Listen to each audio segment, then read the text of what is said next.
New podcast right now. Super excited. We got Brianna, the OG podcast co-host, enjoying her Diamond Head Hawaiian purified water. Yeah.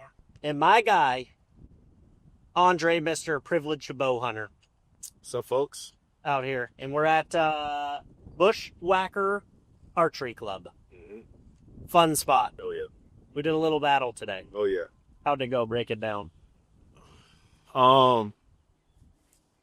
James was looking at my sight tape. And Quite a bit. and that's my story, and I'm sticking to it. Other than that, I lost first, she lost second, and he clearly won. But what's most importantly, though, we had a whole heck of a lot of fun. It was dope. And I really like, I mean, you'll see in the video, but I really like the range here. It's got some really unique 3D targets that are custom, but yet really good and really cool, with very consistent size, like scoring rings, which I think is neat, because a lot of times those custom targets are kind of hit or miss as far as like the scoring, and these were legit. So Yeah, they're geniuses out here. Like, Willie is the club president here. He's been running it like before I was shooting. And they get a group of guys out here and gals, and there's a main couple. I'm blanking on their name right now, so please forgive me. They'll sit over here and they'll have a whole working party going. And they'll freaking tear off the little canvas. They'll repack, remake, and they make these shapes from scratch. Just their imagination and whatever materials they can find. That's what I was most impressed about. What's the shape of like the legs and arms Yeah. that they had, like to be able to stretch that fabric or cut it in a size of way that it's going to create, what looks like a thigh. Like, he's got a thigh and then he's got a little paw, and they shape them really well for cutting it out of just canvas. Maybe if you look at the lion with the long freaking tail, like, oh, yeah. they put some time and effort into that I probably. Do you imagine having to pack that stuff down into the tail? Like, what do you got, a little stick that you're just shoving it down there and I think maybe they rolled it. I don't know. That does take time. So I think they're super cool. And the little tiger one was probably my favorite. We didn't even shoot it, but it was very Oh, target. yeah, it was cool. Yeah. Little target was super neat. Yeah, I liked it. Didn't have like the real axis deer antlers. The range is, beautiful setting. It's awesome out here. And we hunted one of your spots that you like to go to, and I'll drop the GPS coordinates right here. Yeah. But 21 degrees north, 157 degrees west. there you go. Yeah. Talk about some terrain though. Like, I mean, harsh terrain. Yeah. But I enjoy it. I mean, it's probably realistically like the steepest country that I've hunted. Like, you're hunting cliff bands basically. How's that? Like, because you're relatively newer at bow hunting. I mean, you can kind of go through how you got into it and when you started, but like, to cut your teeth on that stuff is the real deal. Yeah, I mean, it's super steep. It's not just steep, but it's like steep and dangerous. Like, if you slip, if you fall, you're talking in some places a 2,000-foot drop off. I got what you meant when you said like that lava rock is just not stable. And not trusting. It would be the biggest rock, like a small boulder sized rock. Yep. And that thing is it's not sticking. They don't weigh a lot at all. Like, I probably could have picked up a lot of them that would have normally looked like I could have budged it. Yeah. And could have actually picked it up with two arms. They would just wobble, and then you get into like the small chunks of it that's like shale but bigger. Yeah. But you just slip. I almost watched like one of my best friends die up there. So I'm at one spot a little bit further uphill, and Jay sees, so as we're going, he sees some other goats and he's going to go after them. And it looks like a very, very substantial rock. And then it just goes from underneath him. And I'm like, oh my God. Thankfully, Jay Masterson, shout out to you if you're watching. He's part goat. He like figured out a way to do his ninja magic, and he like caught hold of something. But yeah, it rolled away. Oh. So there was a point in time, like you said, cutting my teeth out here. We were up there probably every weekend. at least if we were like not if we were not like out of here for work, if we were on land and there was a weekend, we would go up Pakuakea and we would hike. And we would hike and we would dodge the bulls, we would dodge the dogs from the dog hunters, and whatever other crazies we run into, and then we make our way up there. So Yeah, I mean, dude, the stuff's it's definitely have hunted steep stuff like in Utah, Montana, Arizona has some really steep stuff, but that's just like that particular spot is just different with those mans. And like we went up after these goats and you don't even like realize really how steep it is until you go to like glass something or like pull your bow back. The goat? Like I'm pointing straight up. My arrow's bouncing off the rest at almost, and then when you turn around and come down, you're like, "Oh yeah, this is very steep." it's worse coming down. Yeah, oh for sure. Yeah, way worse coming down, especially all your stabilizing muscles are all tired. But that's why I love living out here in Hawaii. And bro, these Hawaiians, these locals out here, they are just built. Everybody says built different. Some of these guys will just bound up that mountain like it's nothing, straight from the truck, and they're just moving like 45 minutes there up there. Yeah, it's awesome, dude. 45 minutes, yeah, it's crazy, man. So what year did you get into archery? Do you remember? It was around like either 15 or 16. 2015, 2016. So almost so you're like a decade in basically. And then when did you pop your first video up on YouTube? Do you remember? Probably 2020. 2020. It's hidden. That video, you will never see it. Yeah. So it was a video, and I really only put it up because there was a question. There was something I was trying to figure out. Nobody else had. I couldn't find the answer on the interwebs. So once I figured it out, Crystal's holding probably Amari. Yep. Baby Amari. And she's like kind of cooing in the background. Video is super shaky and unstable. And it went up to like 3,000 views with no edit. Just like straight up raw video upload. And I was like, okay, I think people have the same curiosity, or at least the things that I'm curious about seems to make decent content, and just start plugging it in there. That's awesome. Yeah. I know you haven't posted on YouTube as much recently. I think your last video was like 7 months ago when I looked, but you've been, like you said, doing YouTube for a long time, and you've done a lot of videos for sure. Do you enjoy the process of actually like filming and editing? Do you like that in addition to the archery? I do. It's I say I'm kind of like the Monstars. I like to absorb people's talents. So if I meet you and we spend enough time till you're like really good at editing, I'm gonna pick your brain. My buddy Chris, he's got a really, really artistic eye. So he would before he would just like film and he would edit. And then I would just pick his brain, and then I started making video after video. Like, yes. I just kind of I like to see like a bunch of video clips on my phone that's a jumbled mess because I didn't storyboard it or anything first, and then turn it into something decent at the end. Yeah, I like that too. That's super cool. What's your favorite video that you made? Regardless of like view numbers or anything, do you have like a specific video that you're like, I'm proud of that one, or I really like that one? I don't know. I mean, probably that's kind of hard to say. My favorite video, because it was just such a good time. Maybe it wasn't the best video product, but a hunting video that I did on the Big Island with my buddy Arthur. I met this dude online, like I met y'all, and I went to go and stay at his place. He opened up his home. He didn't have to. It's him, his wife, and his 3 daughters, right? And after we talked for a while, he trusted me enough to open up his doors to me. And it was just a good time, just talking story.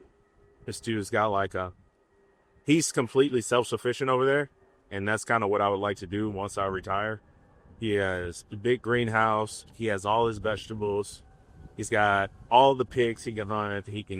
He'll go shoot a couple cows a year. Like, I call him Uncle Arthur. He is living like one dream. So that's probably my favorite one. It's a goat hunt over there.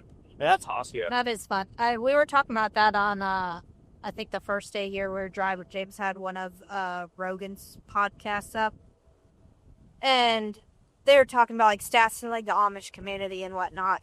And I was like, you gotta think about it. Like, even if you choose to like cut sugars and artificial things out and whatnot, even if you're purchasing your chicken from the store, the amount of pesticides that and chemicals in that chicken's food that you are then ingesting. And we like think about the amount of issues that have popped up with like infertility or autism or things like that.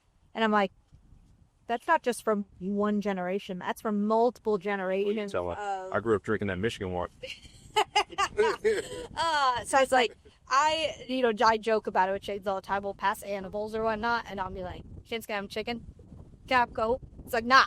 But one day, truly, that'll be the case, because like if you can know that your animals ate, just the grass in the yard, and where your eggs are coming from, and where your vegetables are, and what you're choosing to put on your vegetables, like you can't help it. I'm treating it around maybe, unless you really dig it up and do something to it. But at most, like, you're getting as close to natural and no said as you possibly can, to where you are not being affected by what's in all of the foods out there now. It was crazy. And they to me, it's just a wild concept of how many generations it would take to wean back out the issues people now have with what Rogan focused on was like infertility, autism, whatnot. But it's like, it would truly take multiple generations of like eating pure foods again before I think you'd see a regress in any of it. So I think it's cool that you guys hunt year round for goats and pigs out here. So you got to work for them, but that would have been so lame bottling over here. It just slipped out of my pocket. See, that's what you got to have the strap on.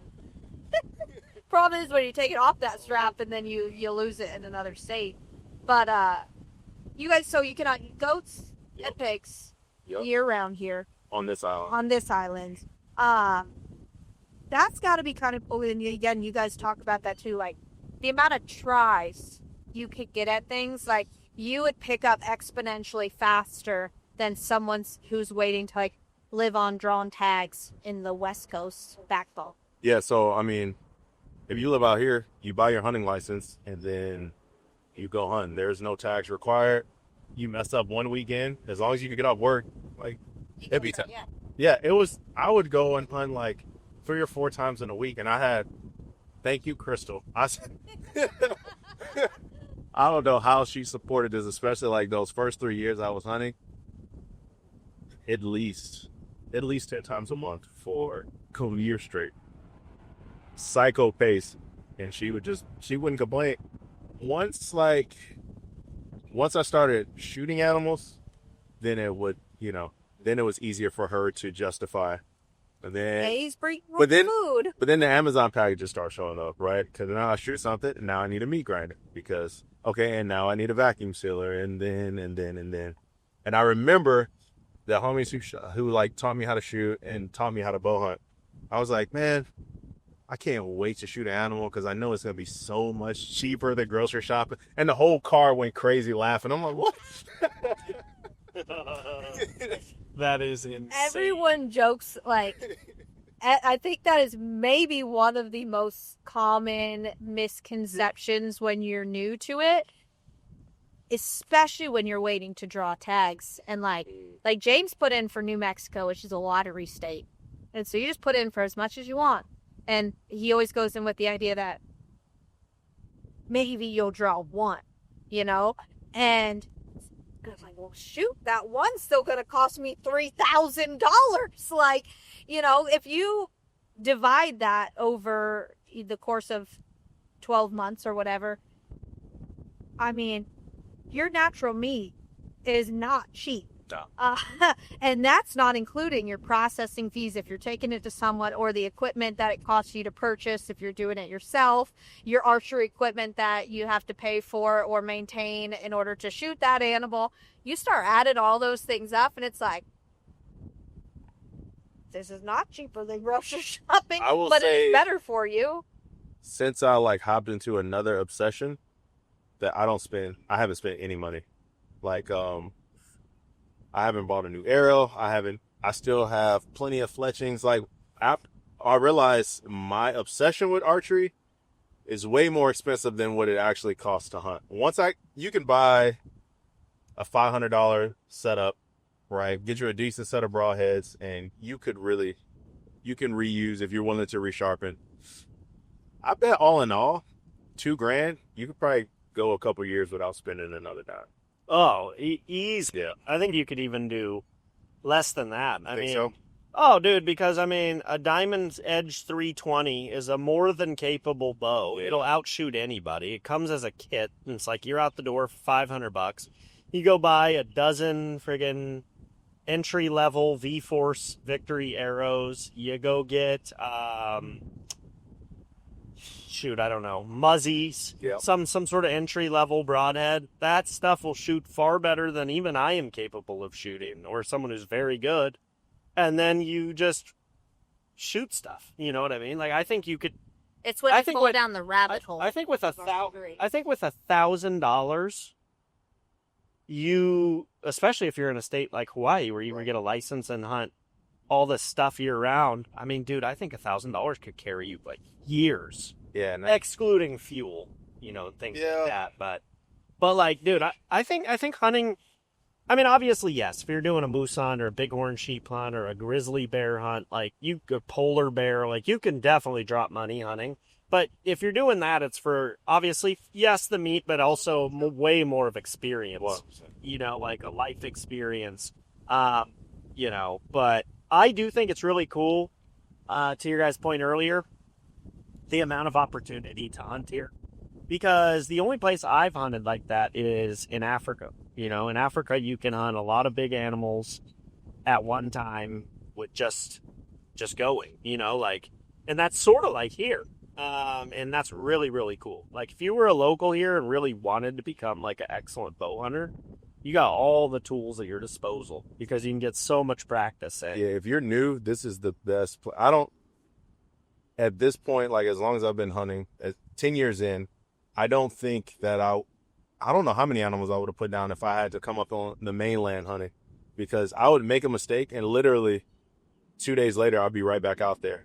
And then, or I'll fly to Lanai hunting axis there. And that next month, I'm right back out there chasing them again and again and again. And then I get to catch them throughout the year when they're slick, with no headgear, when they're right before they're shed, how they're behaving is just different throughout the year. And I get to catch all of those. Phases. So just so much data, so many reps. You can spot and stalk. You can get in a tree. And then you can spot and stalk. Like, it's just hard to beat for somebody who has never hunted before. There is no better place to learn than here. Yeah. So target rich. It's awesome. It's really, really cool. And also quite a mixture of terrain. I mean, obviously here, everything's, for the most part, pretty big. But, like, I know some of the other places aren't so gnarly. Like, so you kind of have a little bit of a mix of terrain to hunt as well, which I think is really neat. And then one thing I always like to ask guys who shoot bows a lot. What would you say is like one thing that, like, let's say you're in a shooting slump or you're like, okay, what's one thing you always go back to that's like, okay, as long as I think about this, then like my shooting will improve. Like for me, for example, like if I start shooting a little bit trash for like a target or two, I know that if I consciously build extra pressure, both front and back into the bow, really, really hard, try to break the bow in half, I can usually break out of a slump pretty quick by just getting back in that. Do you have something like that? Yeah. I always remind myself to get big. Or when I start getting here, remind myself to get big. Same thing I like to get to with takedowns. You get a single leg, you got to step over the leg, get big, get that leg all the way up there. And so if my shoulders are wide when I shoot, it breaks like I don't even think about it. Once everything starts slumping, especially this wind starts to play tricks on you, so the bow's doing all this, and you're holding through it, I feel my body just start to cave over. So just good posturing. That's a good one. That's not what that's often mentioned. Get big. That's a good way to put Get it. big. Well, it makes a lot of sense too if you think That on t-shirt. if you think about get big and what I said, build more pressure, essentially it's the same thing but with two different mindsets. Right, you know? right. Yeah. Because I totally agree. When you're holding for the wind a long time, you'll feel your body collapsing. Before you know it, you're like, Before oh, you realize that you over. can almost see your elbow Yeah. here in the corner of your eye. I like that though, because like for some people they don't understand building pressure, but they might understand getting big. So it's kind of two different ways. What about you? Do you have something like that?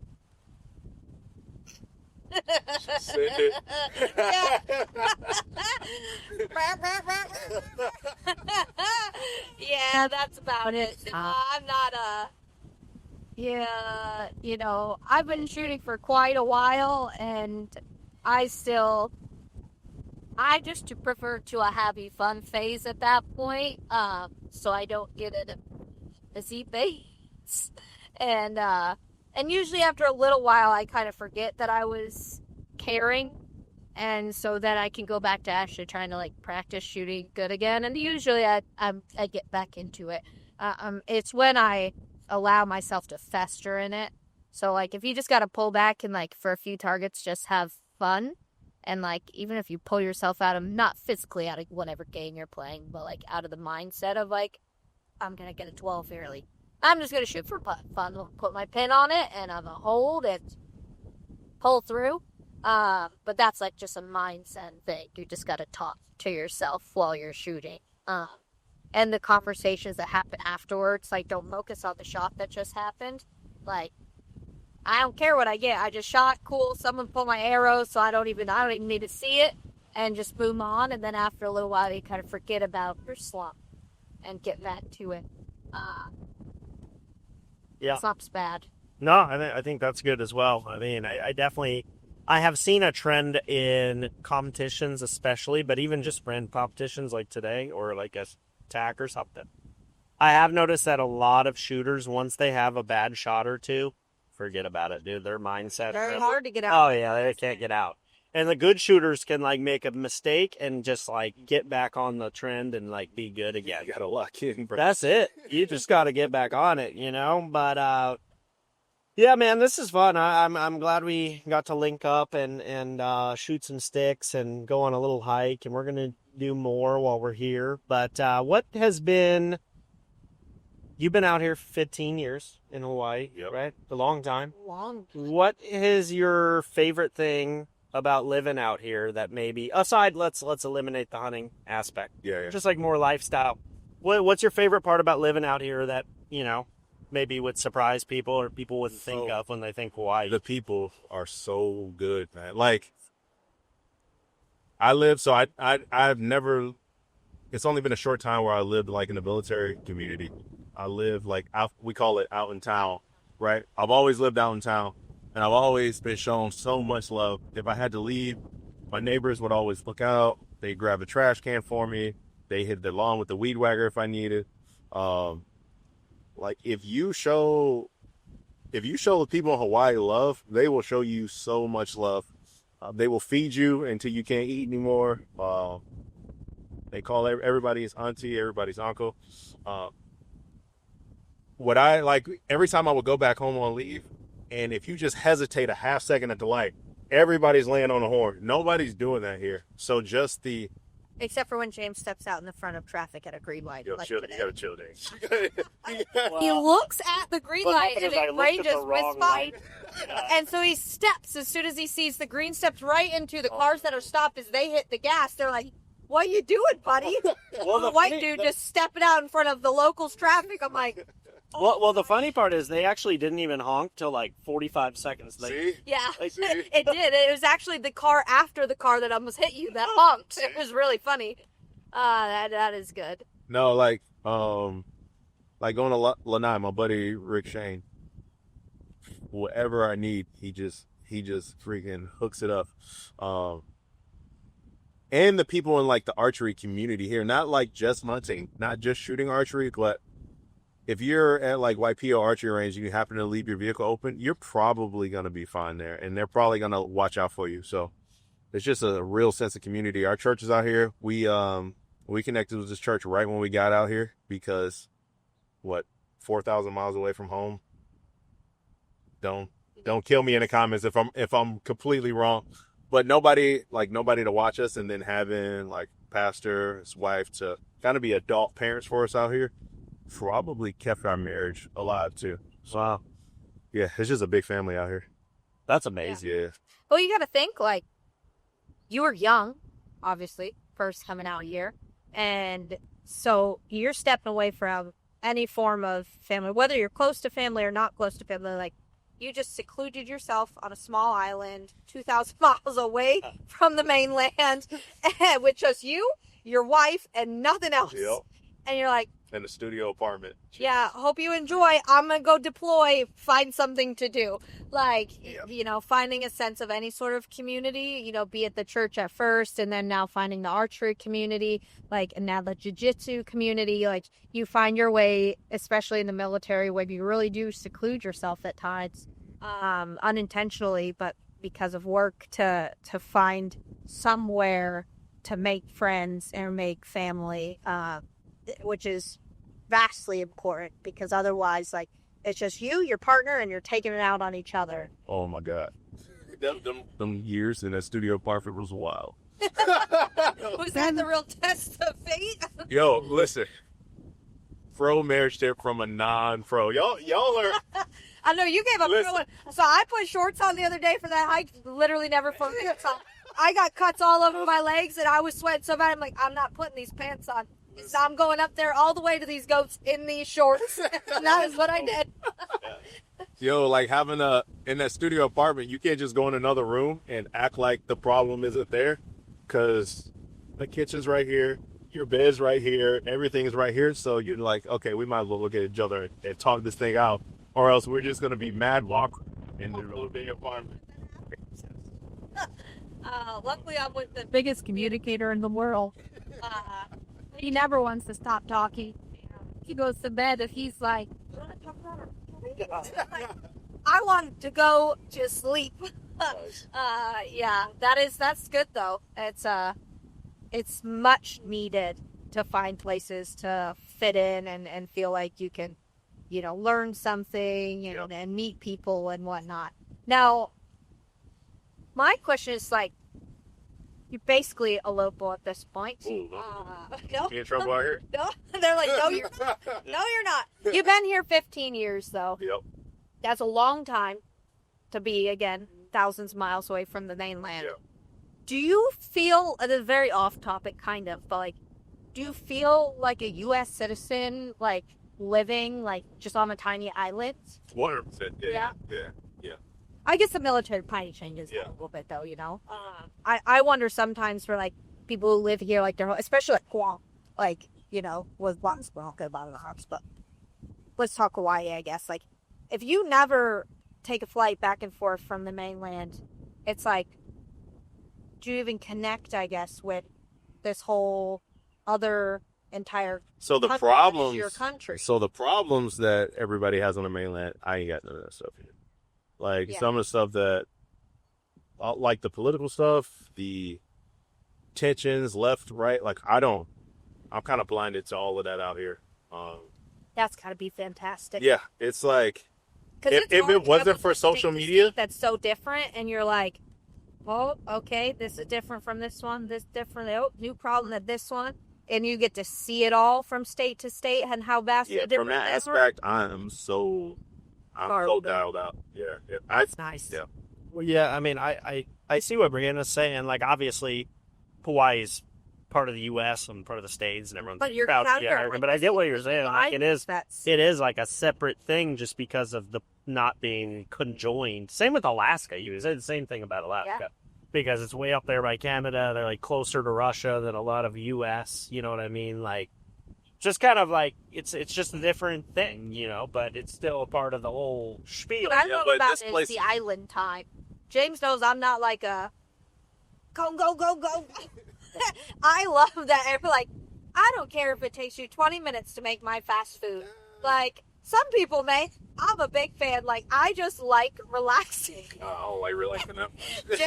James does not. And I'm just like, you know, like, you kind of go at your pace and, like, it's just calm, I guess. Yeah. Like, nothing is calm. But Where- it is. You do get a lot of traffic here because it's so overpopulated. You got every branch of service. Every branch of service is here on this island. So you can tell if you want to see how fast paced this place can be. Go to Costco. Oh, right. That I feel like is a Costco standard right there. Costco, Sam's Club is probably even worse. Yeah, man, it's awesome out here. I'm super stoked to be out here. We were just out here a few years ago, but never with the bows. So this is the first time shooting on Hawaii or hunting on Hawaii. I am 0 for 1 on goats shots so far, but man, How close did you get? I shot for 61. Nice. And it was like What was the like the upper number? I don't remember on that specific shot, but it was so steep that one of them was 122 yards, shoot for 77. Nice. That's how steep it was. Yeah. It was like straight up. So when I drew, I mean, I was so contorted and like it was just so steep, and it was really, really cool as tough. It's like, and you never really get good footing. Like, No. you're not out here at the range where like, okay, all right, I like my back foot slightly ahead. Yeah. And then, Nope. no, all of that is out of the window. dude. Completely out of the window. It's a whole different ballgame. And luckily, by the time I got that shot, I had really kind of worked for quite a while. I kind of separated from Brianna at that point, just kind of got up and I ended up getting it to where it was still very steep, but not as steep as that one that was 122 to 77. I think this one was like, I want to say maybe like 77 to 61 or something along those lines. Because I had worked kind of up higher and made it to where the shot was kind of for across and up rather than like straight up. But I mean, dude, it was still almost straight up. You gotta beat them to where they're low. This is what I said. So I think, Jint is also partly vacationing. I'm attempting to, but I also really want to try to get a goat. And I was like, nah, I agree with Andre here. We're going to now not park my car outside that gate if it's not open. So I'll wait till it opens at 6.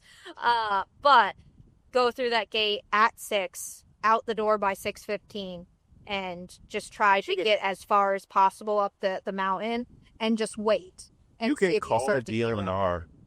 You can hit them up, get the number, like the code to the gate, and do a test run the day before, see if the code works, see if nobody switched Yeah, it. that's And then if that works, you then plan your next morning to get up super early. Because every time I've had success up there, I always get to where I know they're going to cross, and then I'm waiting on them. And then here comes the highway. Yeah, that's what I was like. I know he said it. He's done it so many times that I was like, this is the way we have to try it. At least once, one early morning and go up in the dark. And you'll feel so much better when it's time to finally shoot. Like, how did y'all's bodies feel about, like, getting all wizard time? I know, I finished the shot with both. Obviously he did, but... No, I felt pretty good. I mean, I part of the thing hunting with Brianna is that I have to go quite slow for myself, right? Like, so I wasn't like crazy fatigued or anything. I felt fine. Like my legs feel good right now. I'm ready to do it again. But like, I think next time we've kind of talked about it. If they're in that steep stuff again, I'll probably go up solo, like I told you, and have her wait for the camera.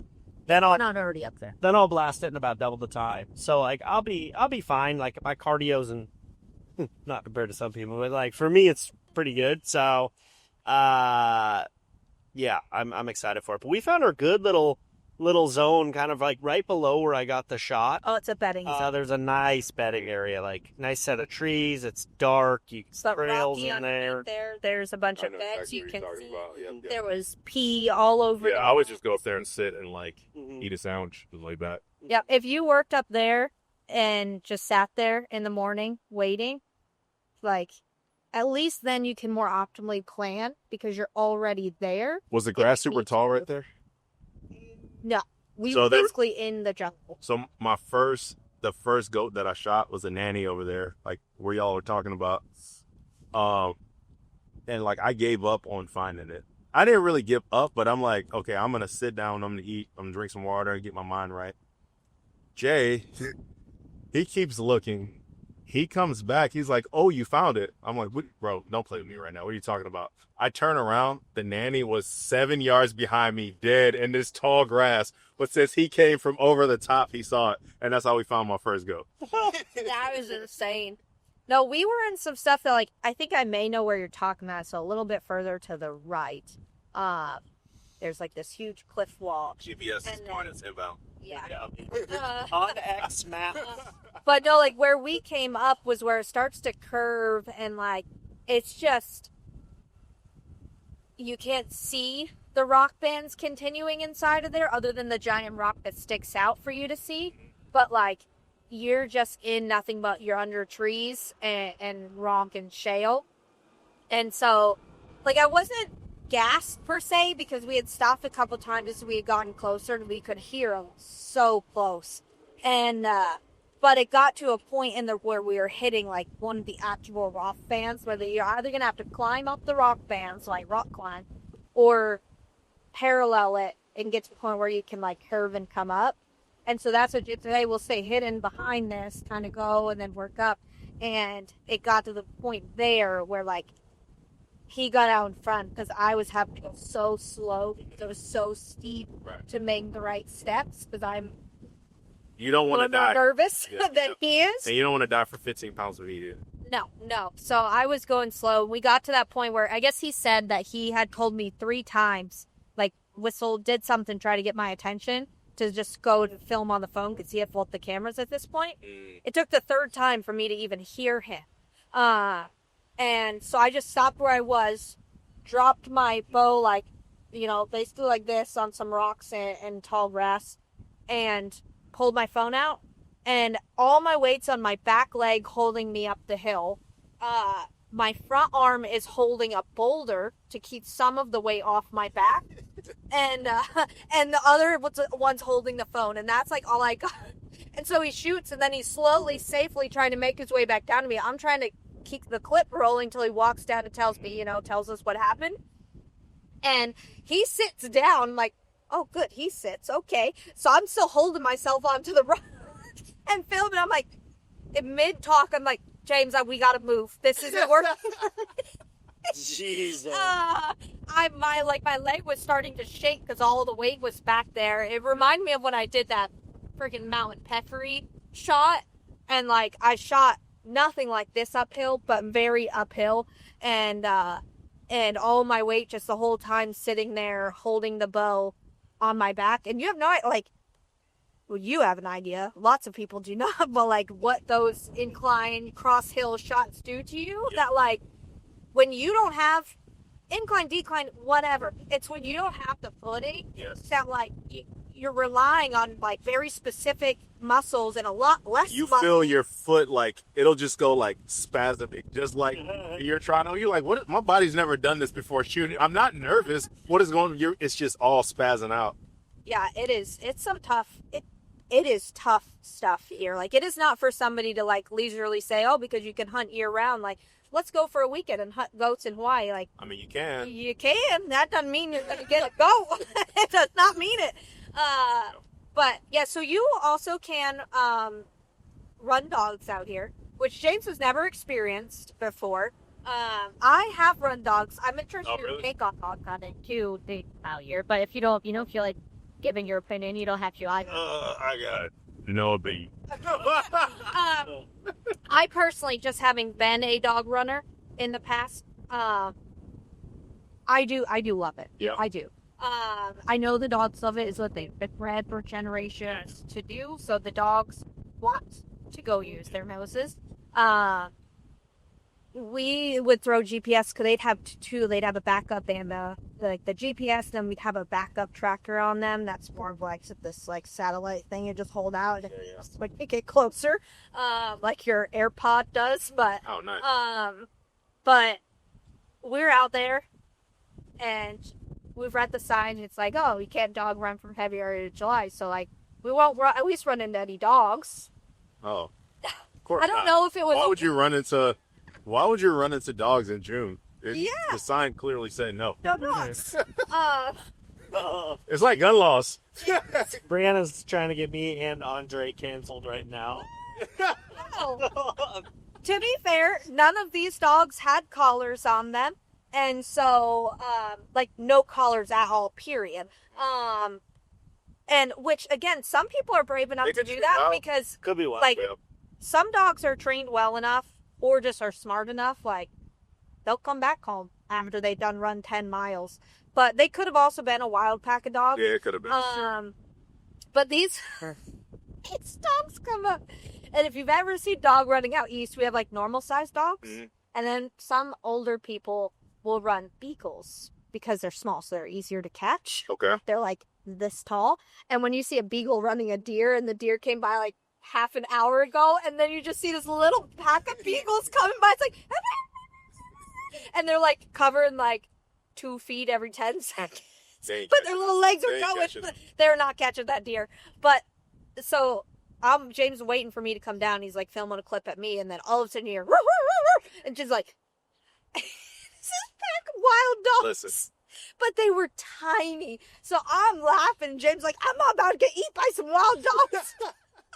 I'm like, James, I think we could just push them and they'll leave. And they did. They just ran off eventually, or trotted really, because they were tiny. They might have been wild. Like I see a lot of have y'all been to Guam? Mm-mm. So Guam's got this thing. Well, I went there through the airport. They call them booney dogs, right? And there's literally just wild dogs everywhere. And if all it takes is one person to feed them, and then they keep coming back every single. So we tell the guys, when we head over to Guam, like, do not feed the booney dogs. But yeah, they're everywhere. And now, like, I think because the homeless population has grown so much, you will see a lot of homeless folks with dogs out here. I noticed that. And so, like, a lot of places where I would go for a run, I can't even run that route anymore because there's so many just wild dogs. That's what I think these ones were, just hanging out together. But it was, to me, being an animal lover, it was the most adorable thing because you just got these little wild dogs running in a pack together, like the Wild West. And James was like, I don't want to get attacked. I'm like, if all 7 of them attacked you, they might get your big toe. But James, what do you feel about that bluff charge? Oh, that was interesting. Yeah. So let's break it down. So we're hiking up the hill, and there's some cattle, and I'm very used to hunting with cattle, right?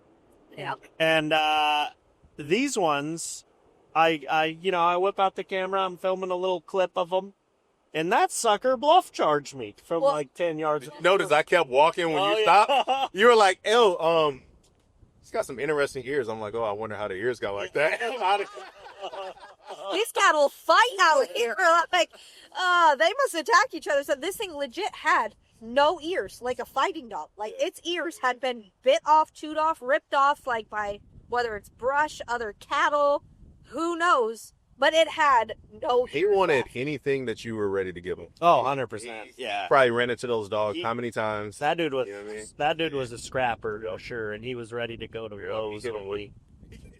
Oh yeah, he's flexing up on me. He like peacocking. Miami, he LeBron James. Yeah, Ready to go. So we did run into another big herd of cattle that day. We were out there, and this time, James gave them a wide berth, and all the cattle eventually get up and walk off. And so we went real slow. We didn't want them to go running. So we're trying to make our way to these goats, and one's just sticking in the back, like, come on, buddy. And then James is up ahead, so he gets a visual. He's like, oh, it's the bull. Same one? Oh, no, but it was he had a large set on him. Oh, word. And so I think he just really, he wanted to stay in his territory. He did not want to give up. That tail was perked up like he was ready to pee, poop, show us this was his bedding ground. And eventually he slowly walked away, like with all sense of, this is my area. I was getting cocky with it too. I walk up about 100, maybe 60 yards. He's standing there broadside. He not moving. Every once in a while, he looking over at me. I go, "Come on, let's get going. Get up the hill." I start getting cocky with it. I said, "Hey, if he turns, just make sure you keep rolling the footy. Keep rolling. I'll keep rolling the footy. And if I gotta wear one, we'll just try to tuck and roll, baby." You'll be all right. But, yeah, it is good stuff. So we're excited to get back out there, get a goat, Lord willing. And, and yeah, have some fun. We got to do some snorkeling, all sorts of fun stuff. So it's been a great trip. We got some time left, some meat on the bone, as I like to say. And by the way, I love the merch. Are you selling these? I am. Website or just hit you on Instagram? Just hit me on Instagram. Okay. I will get it to you. And Instagram's privilege BH underscore. I love it. underscore. Privilege underscore BH. A lot of people for some reason cannot spell quiz. Spell privileged. Okay. PRI. PRIVE. Nope. PRIOLI. Dang it! I would have spelled privileged.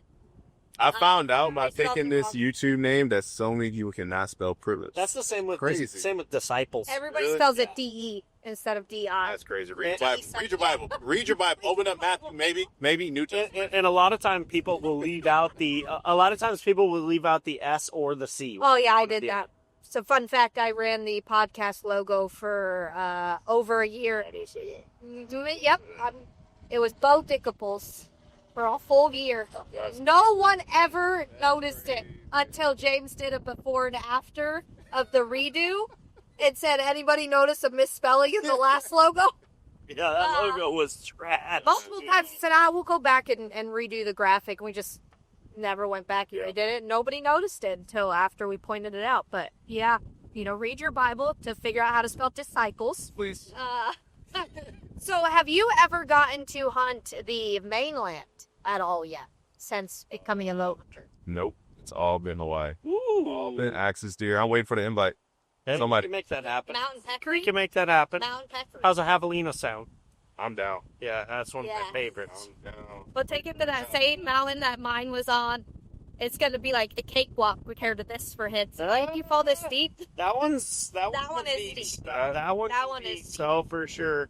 But yeah, I would love to get you a javelina, dude. That's my friggin' favorite, and you can actually, get a tag relatively easily. So that's nice. Yeah, I'm down. The next phase of career, like I should be able to make these trips to the mainland. Nice. Or especially starting next year, I should be able to get over there a bit more. Cool. That's it. I love to hear it. Thank you. You also, I think you got a Red Bow Disciples challenge for sure. Maybe a total archery challenge, possibly Gotta even. get all that in. And yeah, man, it's been a pleasure to hang out and meet you, and I love the merge. So definitely go to his Instagram and hit him up for hats. These things are clean. Love a good patch hat.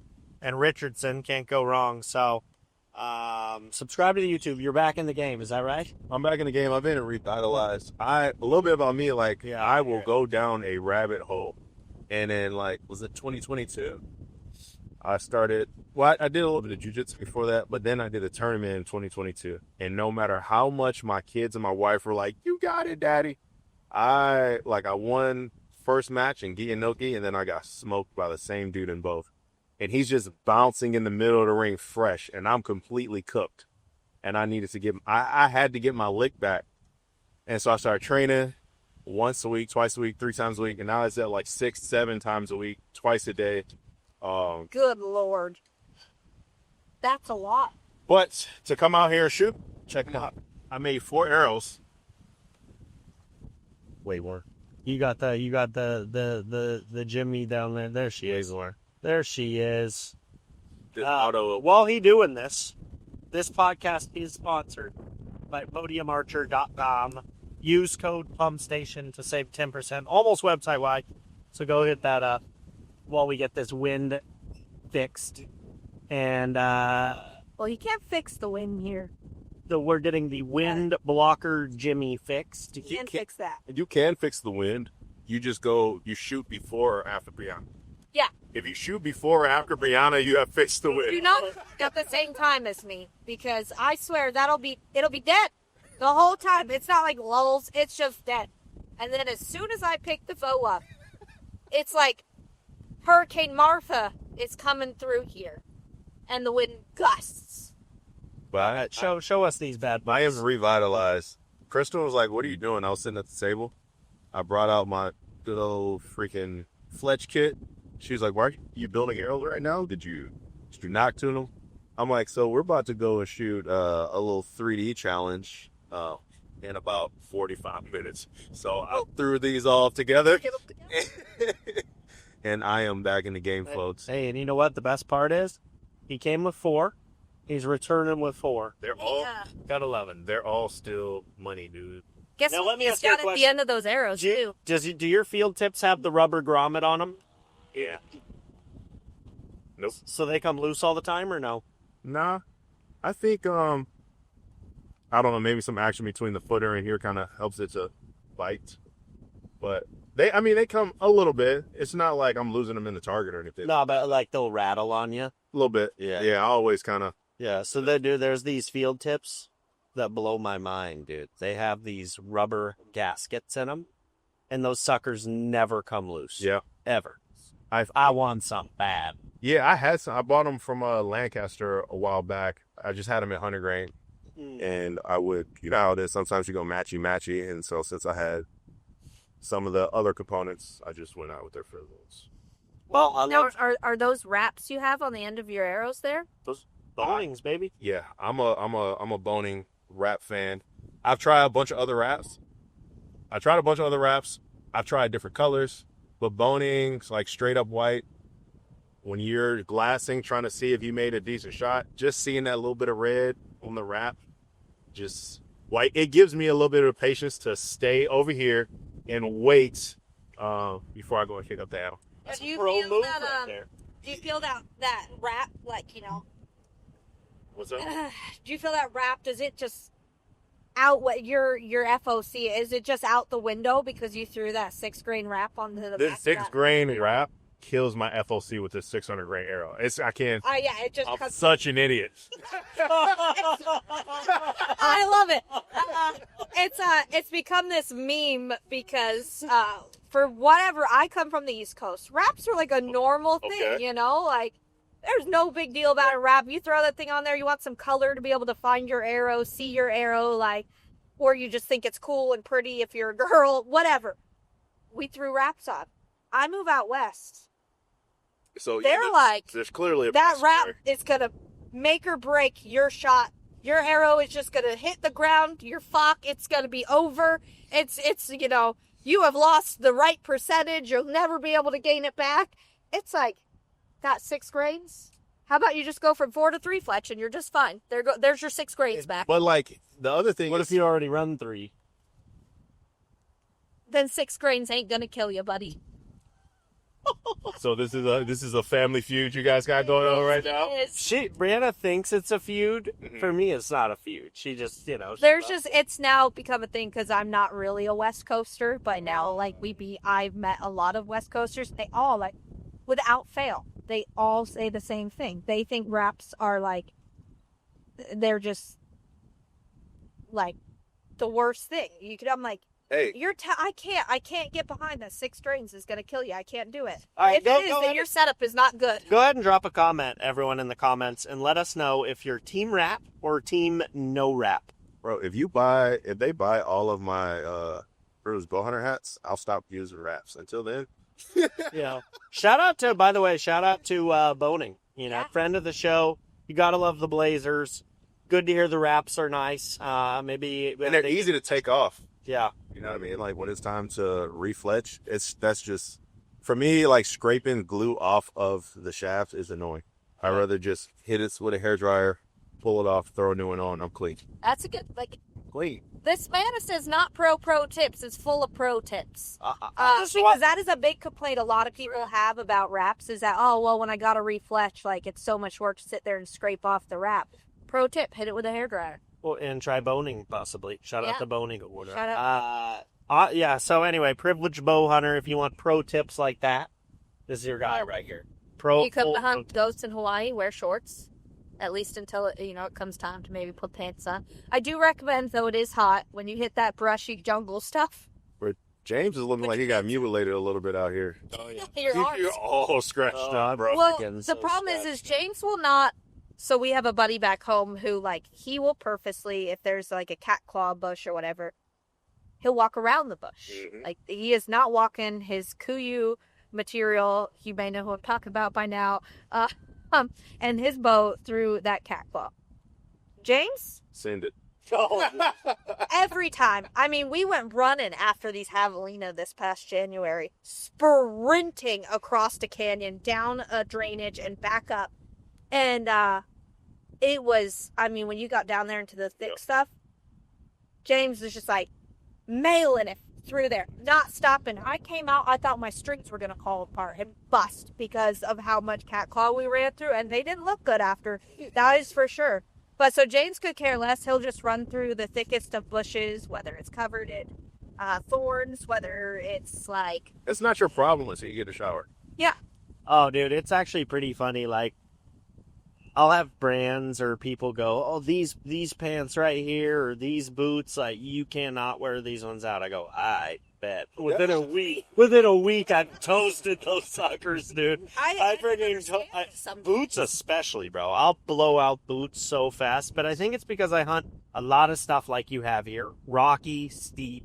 Yep. And I will go a lot of mileage for a lot of consecutive days, and rock, I find, will just blitz boots. Side healing. It's going to tear this out of your boot. Forget about it. Yeah. And then pants, same thing. Like she says, I'm not too. I'll blow right through stuff. So it's fun, but it's what you got to do. It's the price to play. You know, it is. Yeah. It is what it is. Especially here. My only downside to this trip to Hawaii thus far. Yeah. My only downside, and it's a small one. It's not a big one. It's very small. Possibly. Trump hands go right now. The only one. My only down is the parking is ass. Yeah, parking is. Oh my gosh. But other I'll than tell that, you, if you're coming to fly out here and the hotel price is cheaper than the other ones, check if Because they don't include the check parking. if parking is included. Yeah. Bro, another pro tip. Another pro Yep, tip. it is, because I was sitting there bantering with someone about it yesterday. It's like, why not just when you rent the hotel, like, I don't even care if it's more expensive. It's just like, I don't want to have to worry about an additional cost when I get there. Like, I just want to know the all-out price. If we get it, Oh my before I go. gosh. And, Look at that. Is that a DC-10? That thing is huge. I don't know what you call that one. Is it C3? This is C5 or C130. Yeah. No, I'm thinking of Wow. a P3, but that's just bigger than a P3. We have a gigantic aircraft flying over. That's all day, every day. That's a Wow. They won't hear it on the. No, They but won't hear it. I'm just impressed. But, you know, we've been at this thing for over an hour. Truss is a very long pod. But I'm stoked that we're out here. I've had a blast. Andre is badass, so definitely check out his channel. And we're going to link up. We already have plans to link up in the future, so this will not be the last time. Get him a Havel. And yeah, Javelina would be awesome. And then maybe another run across here sometime. Yep. But dude, I appreciate the hospitality. Yeah, And, I won't forget this time. So, Guys, the queen of leaving me hanging. She is. She is. And I do have a t-shirt I got to get you. So hopefully we'll see you one more time this trip and get that over and do a little exchange of goods, a little barter, if you will. I love a good old-fashioned Might be barter. able to get a big hood in too for you. Oh, that what? would be a Pig pig hunt. hunt. Oh, I would. That seems like something that might be more up my capability. Yeah, we can make it happen. I'm still going to try for these goats. I'm still going to go up there. Yeah. Even if it's steep. My goal is just to get there in the dark or in gray light, you know, or I can get up there, sit, and then wait and start listening. Or he'll say, come right, you know. They gotta read the script. You get there ahead of time, they're gonna read the script. Well, and I guarantee you, you know, based off our first day of actually hunting, we'll get it on some goats, definitely. That shot was a very hard shot. The go hunting is a fitness challenge, we'll not make a it hunt to this. Yeah. Yeah. And it was friggin' awesome. But like I said, subscribe to the podcast channel, 5 stars on Spotify, Apple. Check out Andre once again on Instagram. Hit him up for a hat and on YouTube. And yeah, we'll see you again in the next podcast. Appreciate y'all.